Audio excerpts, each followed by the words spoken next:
YCP కేంద్ర కార్యాలయంలో counting ఏజెంట్లకి Sajjala దిశానిర్దేశం చేశారు. కౌంటింగ్ జరిగేటప్పుడు అత్యంత అప్రమత్తంగా ఉండాలని సూచించారు. అవతలి పార్టీ వాళ్ళ ఆటలు సాగనివ్వకుండా జాగ్రత్తగా ఉండాలని సూచించారు.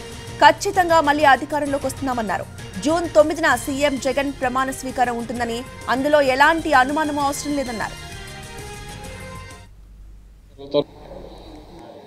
మనం ఎవరితో ఢీకొంటున్నామో ఆ చంద్రబాబు నాయుడు కానీ ఆ పార్టీకి కానీ సక్రమ పద్ధతిలో ఏది చేయడం అనేది అలవాటు లేనందువల్ల ఎప్పుడూ అడ్డగోలు అడ్డంగా లేక వికృతమైన ఆలోచనలతోనో లేక కుట్రపూరితంగానో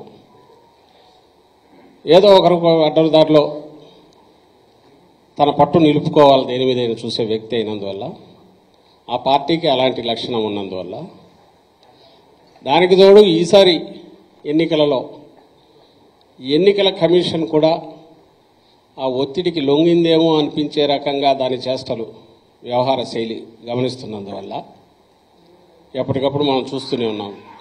ఎన్నికలు పోలింగ్కు ముందు నుంచి పోలింగ్ రోజు నుంచి చూస్తే మరీ అన్యాయంగా ఎటుపోతున్నాయి అనేది మరింత జాగ్రత్తగా ఉండాల్సిన అవసరం కనపడుతుంది. సో ఈ జాగ్రత్త అనేది ఎంత ఎక్కువగా ఉన్నదో నష్టం లేదు.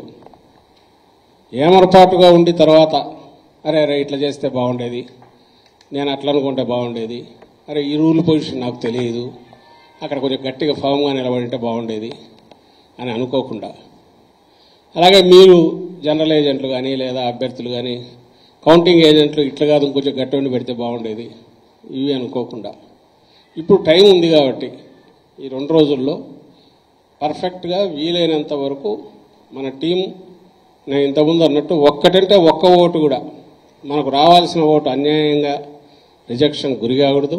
అయితే వాళ్ళ ఆటలు సాగనివ్వకుండా ఎట్లా చేయాలనేది మనం చేసేది మన టార్గెట్. అది మళ్ళీ అధికారంలోకి వస్తున్నాం, ప్రమాణంగా వస్తున్నాం. 9న ప్రమాణ స్వీకారం ఉంటుంది, ఇందులో ఎలాంటి డౌట్ లేదు.